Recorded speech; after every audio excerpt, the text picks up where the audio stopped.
আচ্ছা শোনো না, বলছি বাসন্তী পোলাও তো অনেকবার বানিয়েছো, আজকে বরং সহজ সরল একটা চিংড়ি পোলাওয়ের রেসিপি দেখাই। একটু বড় সাইজের চিংড়ি মাছে নুন, লঙ্কার গুঁড়ো, লেবুর রস আর আদা রসুন বাটা মাখিয়ে 15 মিনিটের জন্য রেখে দিতে হবে। এই রেসিপির জন্য তোমরা মাথা সমেত চিংড়ি মাছও নিতে পারো। আমি এখানে 400 গ্রাম গোবিন্দভোগ চাল নিয়ে নিয়েছি। হালকা করে জলে একবার ধুয়ে জল ঝরিয়ে রেখে দিতে হবে। কড়াই খানিকটা সর্ষের তেল গরম করে তাতে চিংড়ি মাছগুলোকে 1 মিনিটের জন্য ভেজে তুলে নেব।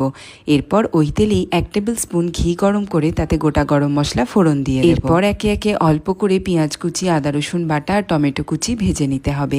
তারপরে লঙ্কার গুঁড়ো, জিরের গুঁড়ো আর গরম মশলার গুঁড়ো দিয়ে মশলা কষিয়ে নিতে হবে। এখন ধুয়ে শুকনো করে রাখা গোবিন্দভোগ চালটা মশলার মধ্যে দিয়ে 2 থেকে 3 মিনিট ভালো করে ভেজে নিতে হবে। এরপর ফুটন্ত গরম জল, পরিমাণ মতো নুন, কয়েক দানা চিনি আর কয়েকটা চেরা কাঁচা লঙ্কা দিয়ে দিতে হবে। জলের লেয়ার চালের লেয়ারের থেকে ঠিক 1 কড় উপরে থাকবে। এই রেশিওটা মেনটেন করলেই পোলাও একদম ঝরঝরে তৈরি হবে। মোটামুটি চাল 70% সেদ্ধ হয়ে এলে ভেজে রাখা চিংড়ি মাছগুলো এবং তার সাথে কয়েকটা চেরা কাঁচা লঙ্কা ও 1 টেবিল স্পুন ঘি মিশিয়ে দিতে হবে। আবারও ঢাকা চাপা দিয়ে একদম লো ফ্লেমে 10 মিনিট রান্না করলেই তৈরি হয়ে যাবে চিংড়ি মাছের পোলাও। রান্না করার পরে 15 থেকে 20 মিনিট যে কোনো পোলাওয়েরই রেস্টিং টাইমের দরকার হয়। বাড়িতে বানিয়ে জানাবে আজকের রেসিপিটা কেমন লাগলো তোমাদের।